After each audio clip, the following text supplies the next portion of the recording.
자, 그래서 여러분들 쓰기에 대해서 일단 1에너지 정리를 지금 예를 들면서 이렇게 법칙과 이론 적용하는 과정에 대해서 얘기를 했는데, 여러분들 그런 것들 쓸 때 어떤 용어를 어떤 표현으로 써야 될지 하는 것들을 평소 쓰기 시간에 미리 준비를 해놨다가 그런 거 나오면은 바로 생각해서 따다다닥 쓸 수 있게 요거 연습하는 게 쓰기 시간이고, 첨삭을 통해서 점검받는 거라 그랬죠. 항상 여러분 답안지 작성하는 거 여러분들 꼭 게을리하지 말고 다시 써보고 2번 써보고 3번 써보는 것도 꼭 해주시고요.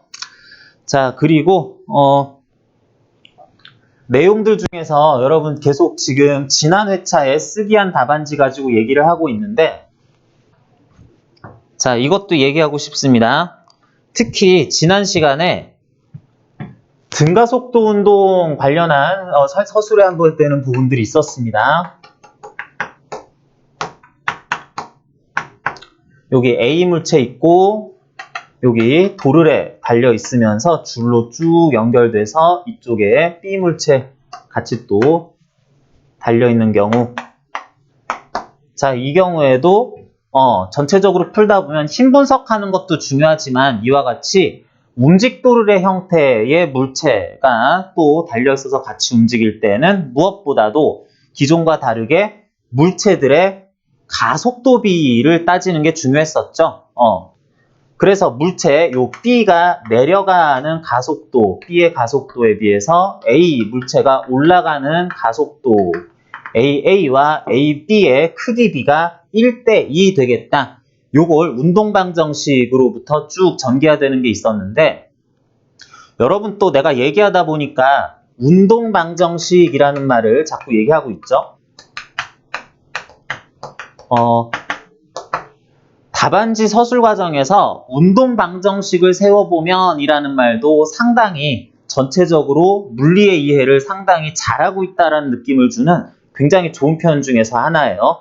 운동방정식 F는 MA예요.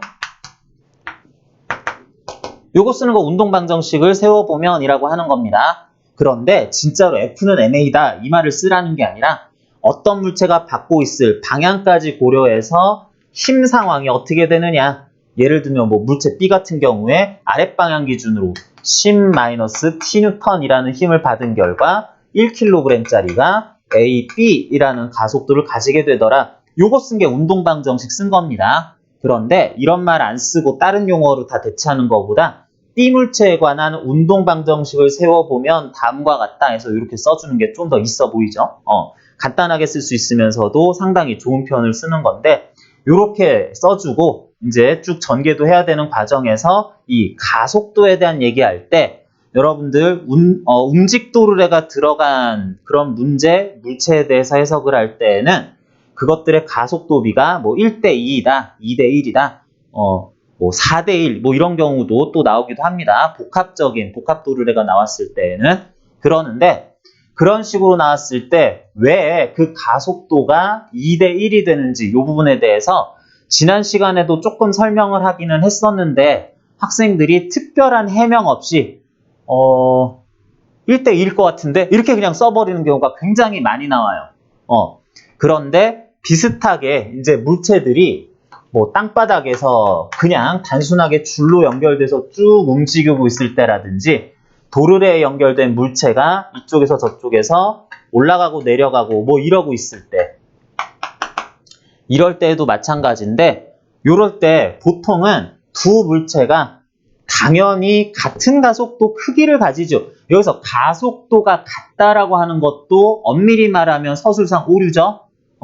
요거는 가속도가 같겠지만 두 물체, 이런 경우에 A와 B는 위쪽 가속도, 아래쪽 가속도, 벡터량인 가속도가 똑같지 않으니까, 당연히 똑같지 않으니까 이런 데 있어서는 가속도의 크기가 같다라는 말 항상 정확하게 써줘야 되는데, 어쨌든 이런 문제 같은 경우에는 여러분들이 문제 풀이 과정에서 별 생각 없이 두 물체는 가속도의 크기가 같아야 하므로, 또는 한 물체처럼 생각하면 이런 표현들 많이 써주는데, 요럴 때 두 물체가 가속도가 같은 이유가 뭐다? 가속도가 같은 이유가 두 물체가 신축성이 없는 줄로 연결되었기 때문에 두 물체 사이에 고무줄이 연결돼 있어가지고 얘네들이 하나는 내려가는데 줄 늘어나면서 나는 살살 올라갈래 뭐 이런 경우라면 가속도가 같은 이유가 없죠. 그런데 신축성이 없는 줄로 연결되어 있기 때문에 그래서 어떻다? 두 물체의 특정 시간 동안의 변위라든지 특정 짧은 시간 동안의 변위의 변화 비율 그게 뭐예요? 속도 또는 속도의 크기, 속력이죠. 변위의 순간적인 변화 비율. 그런 속도가 또한 공통이이며 속도 자체가 아주 짧은 시간 동안에 변하는 비율. 그게 뭐예요? 가속도죠. 그러니까 그래서 둘이 공통일 것이다. 요 말을 보통은 생략을 하고 그냥 문제풀이, 수식 전개로 쭉 넘어가 버리는데 이런 것들 시간이 많이 부족하다거나 다른 거 쓸 것도 많을 경우에는 지금 이런 것들 빼버리는 것도 나쁘진 않습니다. 그렇게 크게 문제가 되진 않는데 지난번 논제 같은 경우에는 무엇보다도 그러한 힘을 받은 결과 운동방정식 세우는 과정에서 각각의 물체가 가질, 요건 또 갖는다라는 표현을 써야 되죠.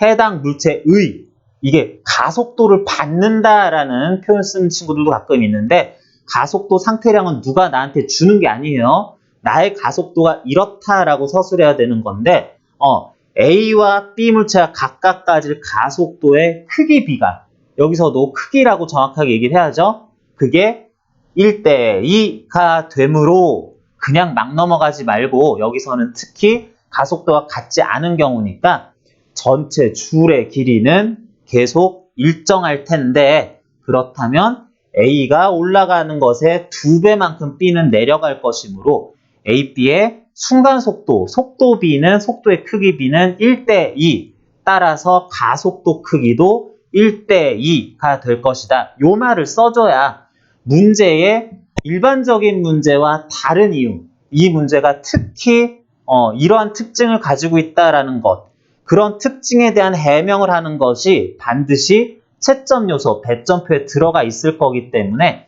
이것들 지적해 주는 거 당연히 득점에 꼭 필요한 부분인데 이거 대충 얼버무리거나 아니면 뭐 원래 그래요 라는 식으로 전제가 이미 된 것처럼 설명하는 친구들이 꽤 많이 있었습니다. 이런 것들 고득점을 위해서는 여러분들 꼭 주의해야 되는 사항이라는 거 이런 것들 하나 또 지적을 할게요.